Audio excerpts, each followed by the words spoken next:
Valeu demais vocês estarem aqui hoje. Muito bom ver vocês aqui. A gente fica muito feliz. Ainda mais quando a gente começou a falar, em desafios. A vida da gente é repleta de desafios.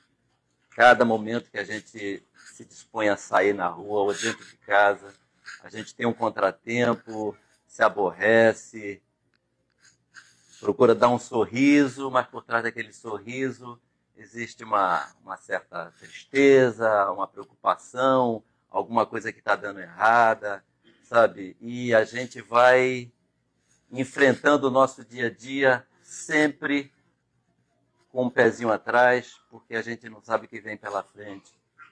Mas, de qualquer forma, é muito importante a gente saber que Deus, nosso Pai de amor, nos preparou o melhor para cada um. Deus, quando criou a gente, quando Ele nos criou, Ele reservou para nós o paraíso para a gente morar. Nós vamos viver no paraíso. Só que, para chegar no paraíso, a gente vai ter que chegar lá por méritos nossos. A gente vai ter que ter... É como se a gente fosse ganhar uma medalha de ouro. Para a gente ganhar essa medalha de ouro, a gente tem que fazer por onde para ganhar essa medalha de ouro. Então é isso. Esse reino dos céus, esse mundo celeste, é o mundo que aguarda a gente. Só que Deus criou todos nós espíritos simples e ignorantes. A gente está aqui caminhando no planeta Terra. A gente está aqui tentando melhorar um pouco a nossa conduta para que a gente alcance esse paraíso. Começamos lá atrás, nesses mundos primitivos. A gente está melhorando. Hoje nós estamos aqui, nesse planeta, nesse mundo de provas e expiações.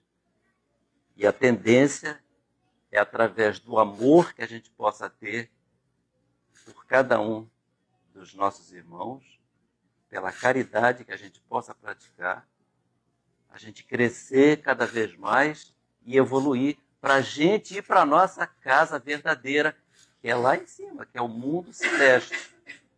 Porque Deus nos criou com o intuito de nós nos tornarmos espíritos puros.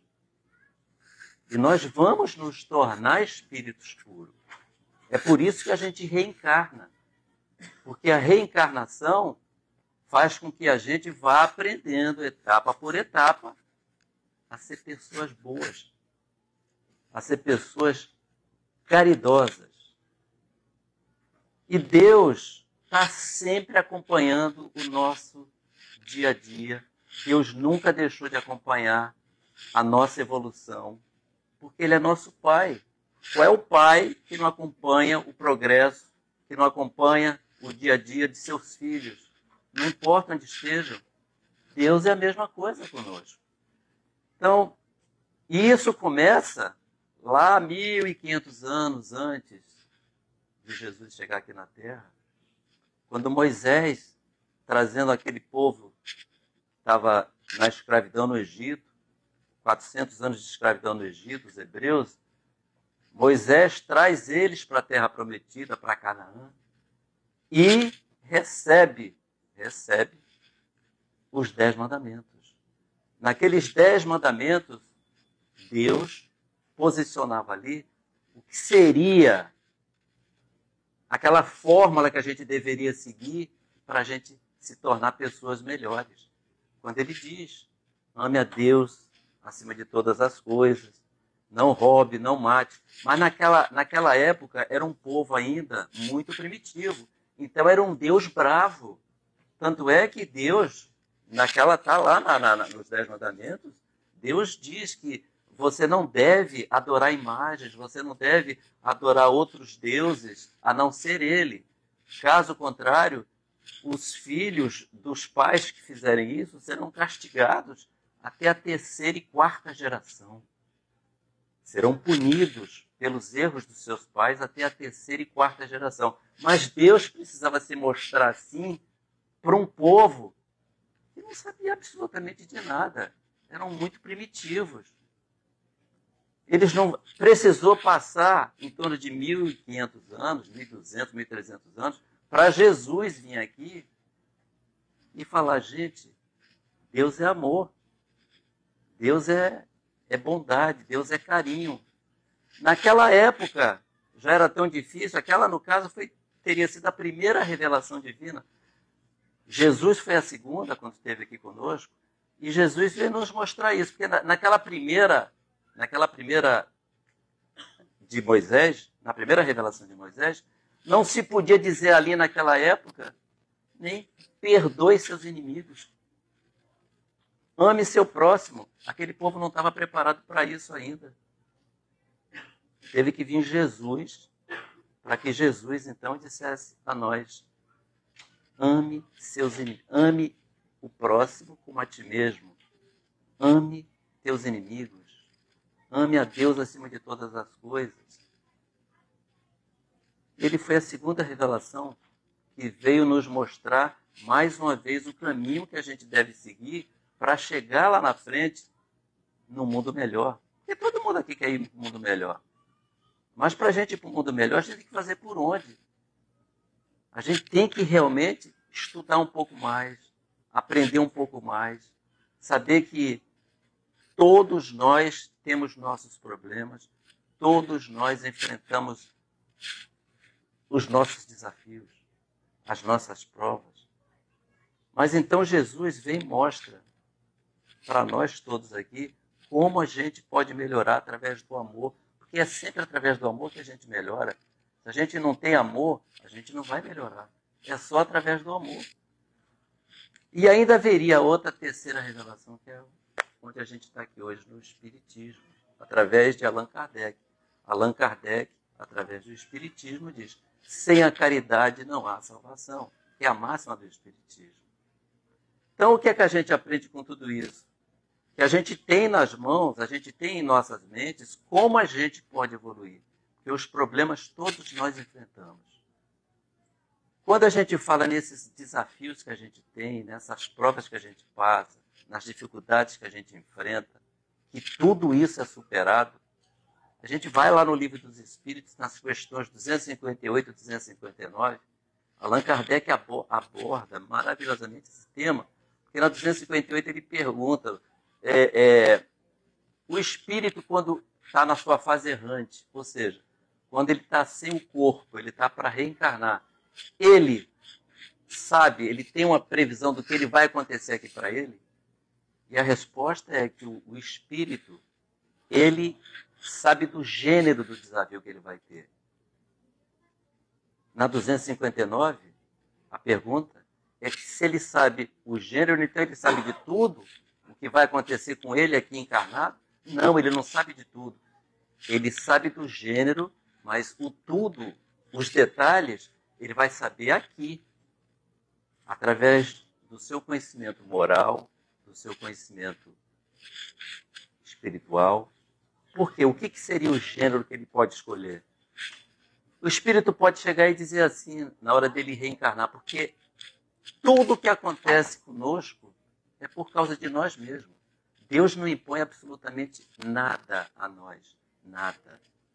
Então, se por acaso acontece alguma coisa em nossas vidas, não vamos procurar responsáveis, porque os responsáveis somos nós. Nós somos as causas. Então, quando ele escolhe o gênero do que ele quer passar aqui, ele pode pedir para vir encarnado numa família ou numa comunidade de violência, onde haja muita violência, haja ladrões, haja bandidos, enfim. E ele vem encarnado para esse local, porque ele pediu isso. Mas agora, o que ele vai fazer daí vai depender do que ele está aqui, do que ele vai se desenvolver aqui. Porque não é porque ele nasce numa comunidade dessa que ele vai se tornar uma pessoa do mal. Muito pelo contrário, muita gente nasce nessas comunidades e são pessoas maravilhosas, são pessoas boas, são pessoas estudiosas, que trabalham, têm seus afazeres, estudam bastante. Caso ele possa ter uma conduta errada, uma formação errada, ele com certeza vai trilhar para o caminho errado. Mas ele vai fazer essa opção de fazer o caminho certo. Ele vai ter essa opção, porque é uma opção nossa. Então, o que ocorre?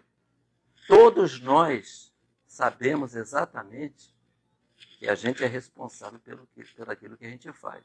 E tudo que a gente planta aqui, a gente colhe. Tudo. A gente muitas das vezes peca por excessos. Os excessos prejudicam a gente. Muita gente tem os excessos de querer mais. E matéria. E amanhã dá errado. Vai pensar em quem? Pô, Deus está me castigando? Não, não é isso. A pessoa está fazendo coisas em excessos, quando você tem que pensar sempre na tua vida que você pode caminhar tranquilamente em direção à luz através do amor ao próximo, através do teu pensamento sempre em Deus, porque Deus está aí sempre para nos fortalecer. Aí tem esses desafios todos que a gente vê aqui. Mas na questão 266, também do Livro dos Espíritos, é perguntado se por acaso, se a nós que escolhemos o desafio, não seria mais tranquilo se a gente escolhesse desafios mais fáceis? A resposta é: para nós seria, mas não para o espírito. O espírito, quando ele está na sua fase errante, quando ele está na erraticidade, ele pode percorrer até outros mundos, até mais adiantados. Ele conhece o que tem em outros mundos mais adiantados. Então ele sabe do que ele precisa para ele evoluir, para ele melhorar mais rápido. Por isso ele pode pedir um desafio, uma prova mais difícil. E Deus aceita essas provas que se pede. Sendo que é importante sempre lembrar uma coisa, que Deus permite que você escolha as tuas provas, mas sabendo sempre que ninguém carrega uma cruz mais pesada do que poderia carregar. Sempre que você tem seus desafios, você está sabendo que aquele desafio que você está passando, você pode passar por ele. Então Deus está aí, sempre do nosso lado, nos apoiando. Então o Espírito que pede essas provas mais difíceis é porque ele viu que tem coisas melhores, tem mundos melhores para ele viver. Então ele quer ir mais rapidamente para esses mundos melhores.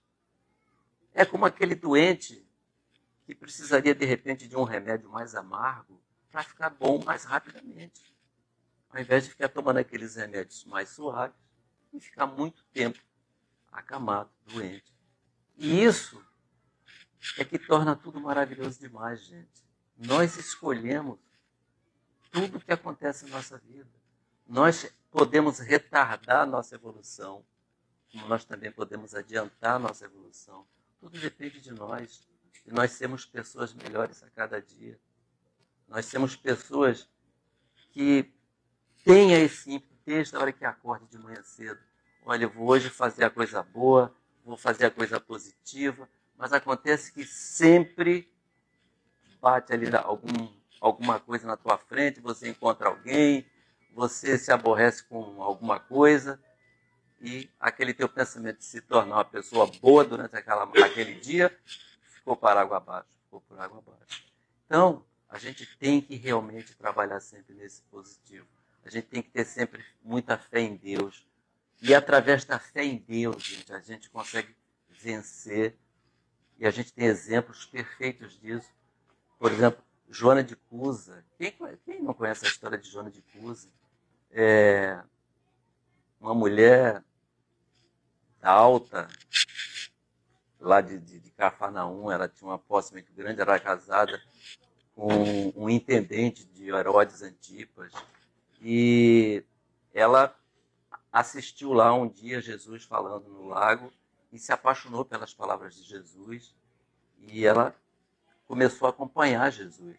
O marido dela, um alto funcionário lá de Herodes Antipas, governador daquela região, da Galileia, ele vivia entre agradar os judeus e agradar os romanos.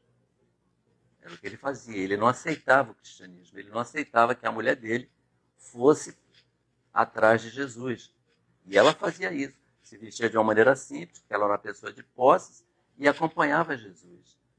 Ouvia as palavras de Jesus e ela realmente se identificou muito com isso.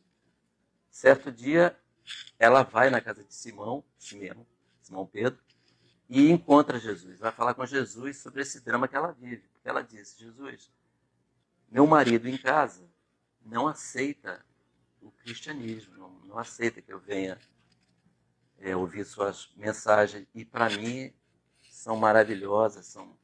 Ela realmente tinha esse sentimento muito grande de amor. E Jesus então diz a ela que ela deveria acompanhar o marido dela, aceitar o compromisso que ela assumiu no casamento. Se o marido dela não queria que ela acompanhasse, que ela mantivesse realmente o compromisso com ele, com o marido, e que mantivesse sempre a sua atenção, o seu desejo nas coisas positivas, porque ele estaria sempre por perto. E é isso que ela faz. Ela deixa de estar com ele, deixa de acompanhar Jesus como ela acompanhava, para ficar com o marido, que era um alto funcionário, como eu já disse, desse Herodes, do Herodes. Só que acontece que o mundo dá altos e baixos. O que acontece? O exército de Herodes entra em conflito com forças árabes, sobre o comando de Aretas IV, que era o comandante dessas tropas árabes. E Herodes é derrotado, o exército de Herodes é derrotado. Quando é derrotado, o imperador romano, Calígula, se aborrece e tira Herodes do poder. Manda Herodes para Gália, junto com a mulher. E eles vão para Gália, onde morrem depois, possivelmente no ano 39. Mas o marido de Joana de Cus, então, caiu de todo o poder que ele tinha, ele caiu para o zero. Quando ele caiu para o zero, aqueles amigos todos sumiram. Ele ficou totalmente sem amizade, devendo para muita gente, porque ele precisou pegar recursos para se sobreviver, depois que saiu lá do Palácio de Herodes, e acaba morrendo em seguida, deixando a Joana com o filho. Joana, então, passa a trabalhar na casa dos outros, ou seja, de patroa, de vários empregados que ela tinha na época, ela passa a ser empregada dos outros. Ela vai tomar conta de crianças, vai arrumar a casa dos outros, porque ela precisava levar alimentos para o filho dela e para ela poderem sobreviver. Agora, só uma pausazinha. No Evangelho de Lucas, Lucas fala 2 vezes sobre Joana de Cusa. Ele fala no capítulo 8 que acompanhavam Jesus os 12, que naturalmente eram os 12 apóstolos, mas algumas mulheres. Aí ele fala, entre elas Madalena, Joana, consorte de Cusa, e no capítulo 24, ele também menciona que quando Jesus ele sai da cruz já morto, ela é uma daquelas pessoas, daquelas mulheres que envolve o corpo de Jesus com um lençol branco e leva lá para a gruta, né, onde ele seria colocado, uma gruta que foi até cedida por José de Arimateia. E quando ela volta 2 dias depois, aquela gruta está aberta, que ela está preparando junto com Madalena, junto com Maria. Ela está preparando lá um buquê de flores silvestres para levar para Jesus. Quando elas veem a gruta aberta, elas entram na gruta e veem 2 pessoas, 2 homens com roupas fluorescentes. O Lucas diz que o traje é roupas fluorescentes, e diz para elas: olha, Jesus não está mais aqui, ele já ressuscitou. Então elas ficam espantadas e vão sair dali para avisar os apóstolos o que tinha acontecido com Jesus. Mas voltando no caso desse conto que eu estou falando, que é do livro Boa Nova, capítulo 15, e quem está falando isso é o irmão X, Humberto de Campos, que está sendo psicografado aí pelo Divaldo. A Joana de Cusa, então, que está trabalhando direto na casa dos outros, ali, fazendo alguma coisa, ela passa a viver dessa maneira. E a história vai encontrar a Joana de Cusa quando ela já está velha, em Roma, onde os cristãos que estavam sendo perseguidos violentamente, isso no ano 68, está sendo perseguidos pelo imperador Nero, que botaram fogo em Roma e Nero acusou os cristãos, e os cristãos todos estavam sendo presos ali, e ela foi para Roma, onde seria morta e viva, queimada viva ela seria amarrada naqueles postes lá para ser incendiada. Mais uma pausa aí. Em 1978, Divaldo Franco nos conta isso, que ele e o amigo dele, Nilson Pereira, ele pela terceira vez foi no Coliseu de Roma, em 1978, dia 27 de agosto. Quando eles chegaram lá, ele recebe quem? Joana de Ângeles. E a Joana de Ângeles passa a guiá-los ali dentro do Coliseu. E a Joana de Ângeles conta detalhes incríveis do que se passou ali, naquela época, naquele dia de 27 de agosto, mesmo dia que ele estava lá, do ano 68, que cristãos estavam sendo presos, jogados a leões, as feras, e outros amarrados. E ela para no local e diz assim, aqui estava a Joana de Cusa. A Joana de Cusa morreu aqui dessa maneira. Narra para o Divaldo exatamente tudo o que aconteceu com a Joana de Cusa.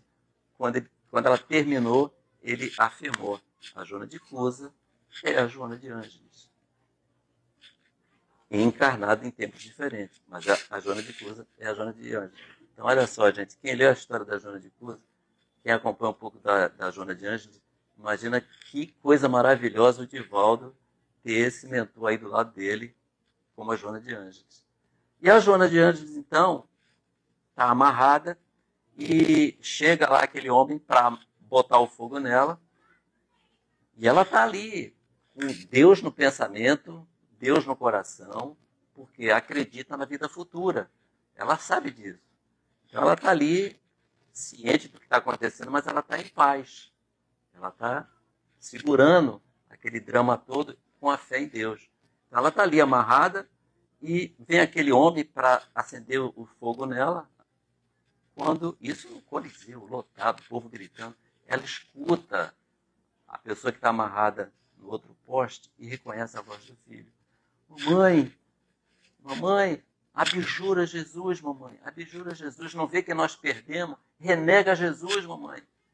E ela ainda consegue responder a ele, filho, se desligue dessas entranhas materialistas, pense em Deus, pense no nosso caminho de glória que a gente está tendo, sabe? E fica quieto. Ele vem então e acende, esse verdugo, esse homem, vem e acende as labaredas que vai consumir o corpo de Joana de Cusa. Quando aquele fogo começa a ferver na Joana de Cusa, esse homem ainda pergunta para ela, esse Jesus Cristo somente lhe ensinou a morrer? E ela responde, não somente a morrer, mas a vos amar também. Então, muito amor, gente. Muito amor. E quando ela termina essa frase, ela sente as mãos de Jesus no ombro dela, lhe dizendo, vem, Joana, eu aqui estou. Então, o que ocorre? É a fé que a gente precisa ter para passar por desafios que a gente um dia pediu. Só que quando a gente chega aqui, o espírito parece que ele vai mais para o lado da matéria e começa a se vitimizar. Mas não pode se vitimizar, gente. Tudo é superado.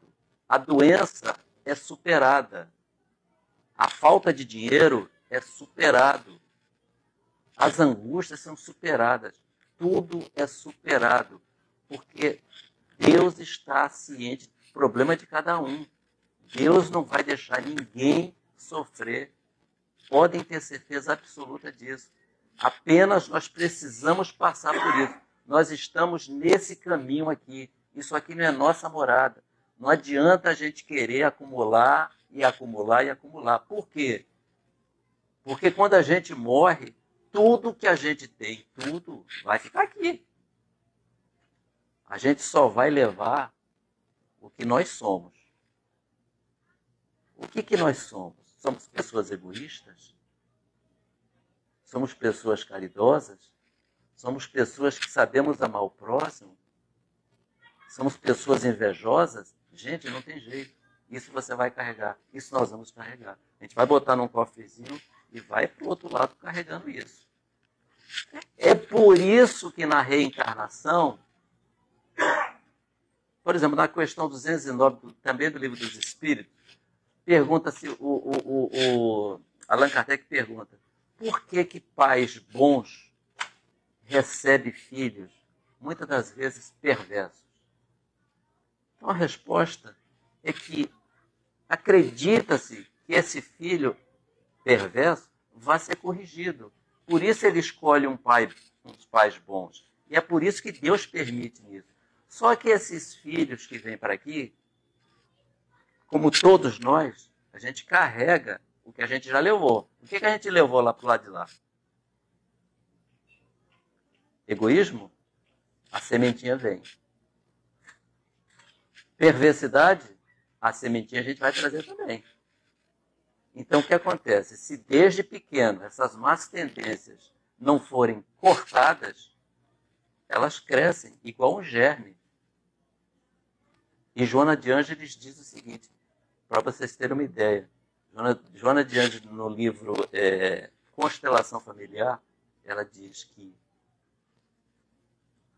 a sociedade, uma sociedade saudável, estou passando a minha palavra, a sociedade é saudável quando ela recebe pessoas que vêm da família saudáveis.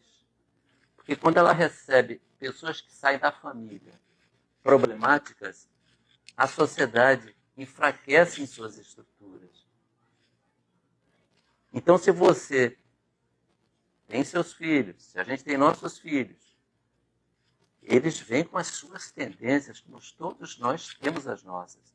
Então, se porventura os pais, por alguma razão, ou por compromissos, ou por, enfim, por algumas razões, não estão ali cuidando, orientando, ajudando, eu sei que é muito difícil, gente. Claro que é muito difícil. Essas más tendências crescem. Essas más tendências evoluem. Então, a gente acaba vendo discussões em famílias, irmão com irmã, pai com filha, primo com prima, enfim. E a família é um dos pontos mais fundamentais da nossa tarefa na Terra. Deus, quando impõe a gente a criação da família, aliás, a família a gente cria lá na erraticidade, lá no plano espiritual, a gente já escolhe os membros da família. Então, nessa família, vem espíritos afins, que são espíritos que se conectam já de outras vidas, em afinidade, mas também vem ali espíritos que não são afins. Não são. São espíritos, às vezes, perversos. Essa é a realidade que a gente vê. E se você não sabe, ou se você, por algum descuido, não soube fazer o controle disso tudo na tua família, a tua família pode fracassar. Então a gente vem aqui para aprender a ser pai, aprender a ser mãe, aprender a ser irmão, aprender a ser irmã, primo, prima, cunhado, sogra, genro. A gente veio para aprender nessa sociedade que é a família, porque o que a gente aprende aqui, a gente vai para a sociedade. A gente entra na sociedade. Então, se nessa família a gente sai com a nossa cabeça bem feita, a sociedade ganha. Se nessa família, que abrange tudo, a gente sai com a nossa cabeça com alguns problemas e vai para dentro da sociedade, a sociedade vai sentir isso. Então é fundamental a gente estar sempre atento A gente nunca pode deixar de ter o nome de Jesus, ter o nome de Deus em nossas famílias. Por isso que a importância de se fazer o culto do lar é muito grande. A gente, mesmo que os filhos não participem, não importa. Mas quando você faz o culto do lar na tua casa, você abre uma brecha de luz, que ali vai entrar a espiritualidade de luz, como ela está aqui agora. A espiritualidade de luz está aqui agora. Ela está aqui abençoando cada um de nós. Quando a gente vai num centro espírita, a gente vai numa igreja, a gente vai em qualquer templo religioso, gente, o que tem de energia aqui dentro dessa sala é para nós. Nesse exato momento aqui, eu tenho certeza que a gente pode chegar e pisar no pé de alguém aí e a pessoa vai dizer, opa, foi tudo bem, tranquilo. Por quê? Porque é esse ambiente que está aqui dentro de amor, esse ambiente de luz. Então, se a gente faz o centro, se a gente faz o nosso culto do lar, a espiritualidade vai estar ali junto, vai estar ali participando. Espíritos de luz vão estar presentes na tua casa, iluminando o teu ambiente. E aconteceu uma coisa que eu vou contar isso porque eu acho que é super válido a gente contar isso. A Sônia, a minha querida companheira de 40 e tantos anos, 47 anos, a Sônia nasceu num berço espírita, mas eu não. Eu venho do catolicismo. Fui coroinha durante 3, 4 anos, enfim. Minha formação toda é catolicismo.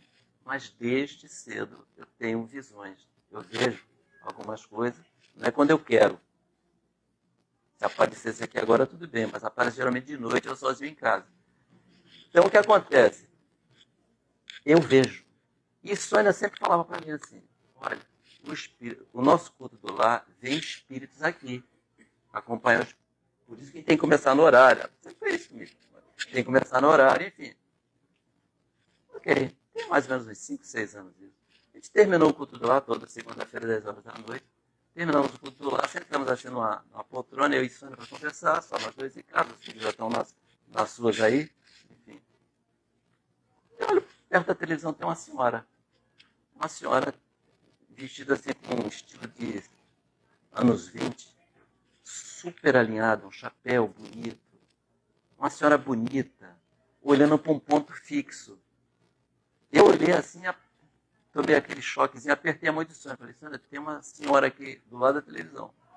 Aí a Sônia falou assim, ai meu Deus, vamos orar a Deus, que o culto já acabou.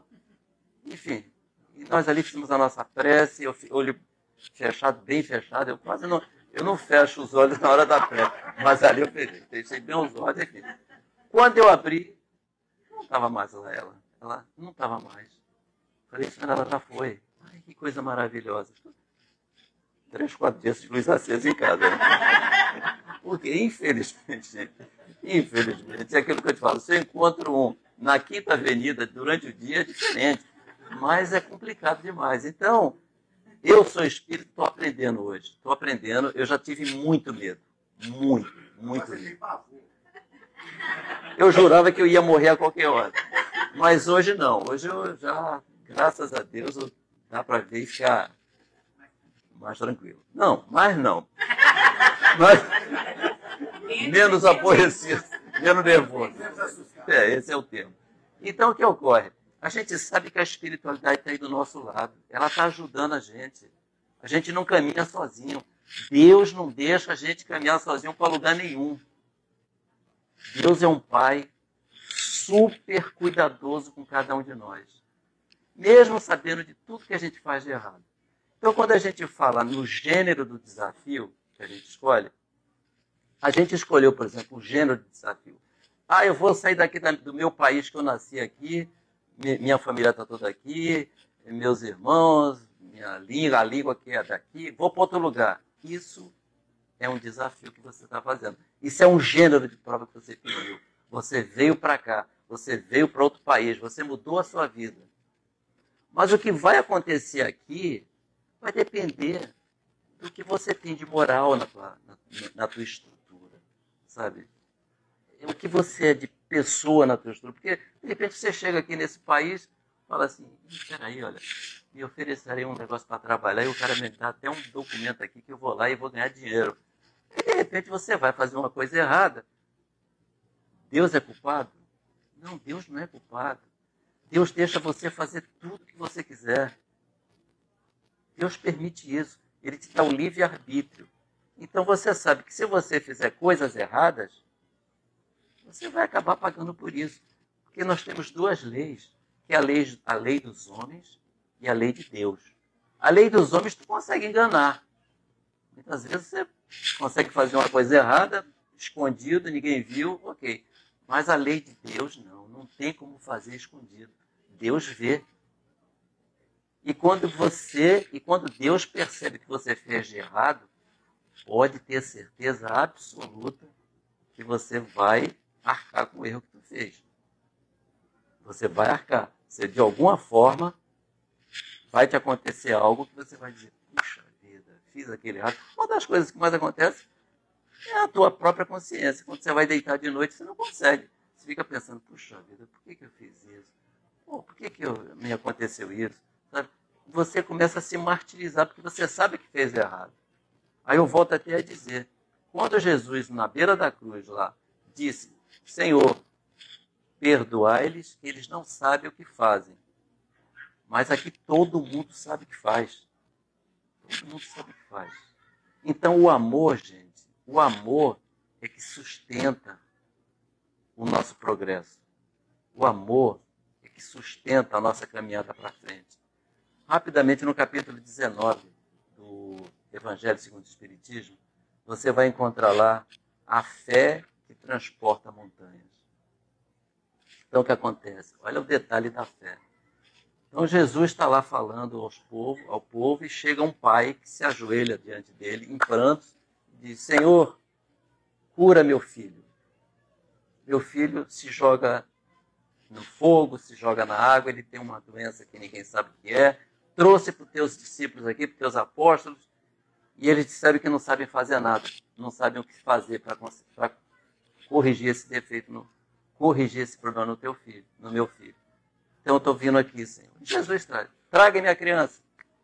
Mas primeiro fala para aqueles discípulos, como vocês são, palavras que ele usou, como vocês são depravados e descrentes. Até quando vocês pensam que eu vou estar aqui do teu lado. Traga minha criança. E quando a criança chega, Jesus bastou olhar para aquela criança e viu que estava ali dentro, nas próprias palavras do Evangelho, vem dizendo que ele viu o demônio ali, expulsou o demônio que estava atormentando aquela criança e imediatamente a criança ficou boa. Quando ele fez isso, os apóstolos chegaram para Jesus, como é que você conseguiu fazer isso e nós não conseguimos? E Jesus então disse, se vocês tivessem a fé do tamanho de um grão de mostarda, vocês diriam para uma montanha na frente de vocês, se afaste do meu caminho, ela se afastaria. Então o que isso mostra para nós? Nós não temos fé suficiente para tirar as montanhas que a gente cria na nossa mente, que a gente cria em nossa volta. Todo tipo de problema que a gente tem, a gente acha às vezes que é o maior que tem, que ninguém tem maior que aquele. E a gente vai criando esses obstáculos na nossa vida. A gente cria essas montanhas na nossa vida. E são montanhas, e que montanhas são essas? Montanhas que a gente cria na nossa vida, que são as montanhas do egoísmo. São montanhas da cegueira do fanatismo. São montanhas das ambições materialistas. E a gente vai para onde com tudo isso na nossa frente? Então a gente tem que ter a fé em Deus, a gente tem que estudar, remover isso do nosso caminho, se purificar. Porque, como a gente disse, tudo que a gente tem, a gente vai deixar aqui, não vai levar com a gente. Aliás, teve até um cidadão aqui de North Carolina, se vocês forem no Google procurar enterrado com a moto, ele tinha uma moto, uma Harley Davidson, 1967.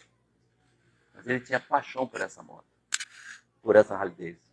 Então ele deixou lá com os filhos, olha, quando eu morrer eu quero levar minha moto comigo. Isso tá no Google, gente. Eu quero levar minha moto comigo. E foi feito assim. Ele morre, é embalsamado, chamou lá um artista, porque para botar ele montado, sentado na moto, sentado, com as mãozinhas lá no guidão, tem que ser um profissional, botaram ele sentado lá na moto, foi colocado um grande invólucro de acrílico transparente, imenso, imagina uma moto, uma Harley Davidson 67, e aquilo tudo desceu para debaixo da terra. Está lá até hoje. Eu pergunto, ele levou isso com ele?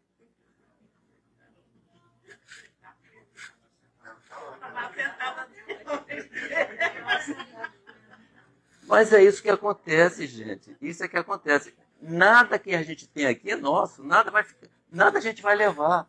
Então não adianta acúmulos. É por isso que Jesus dizia sempre, cuidado com o dinheiro, cuidado com as ambições, porque você acumula, acumula, acumula, aí vem a traça, corrói aquilo que você tem, vem o ladrão, rouba aquilo que você tem. O que é que o ladrão não rouba, a traça não corrói? É o que está dentro de você. É o que você leva contigo. É você fazer o teu tesouro no céu.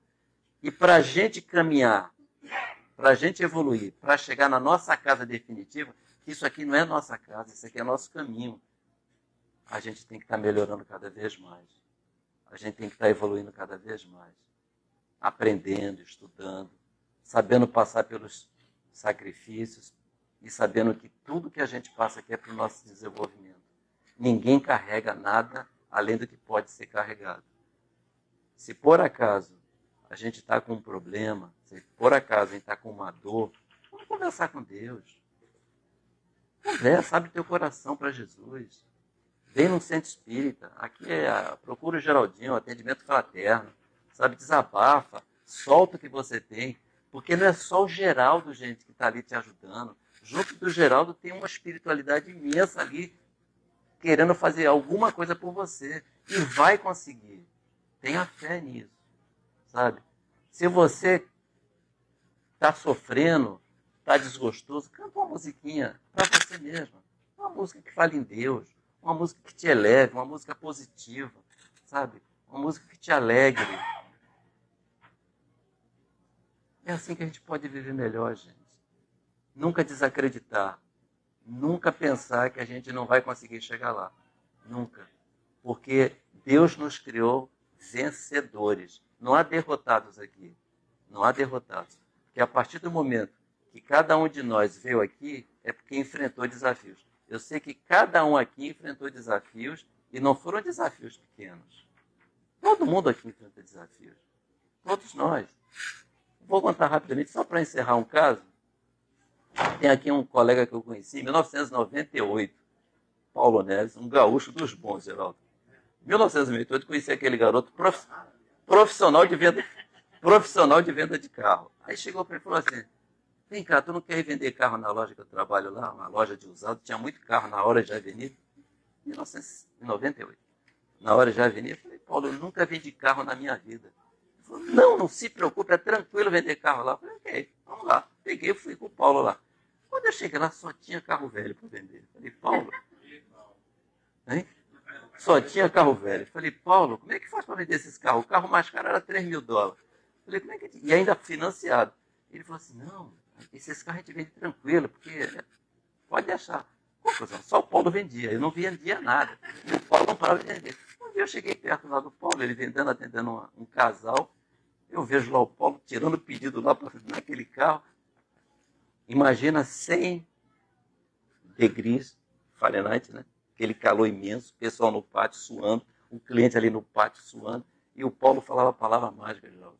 Ele dizia assim, olha, o carro pode não estar bonito, mas o ar gela.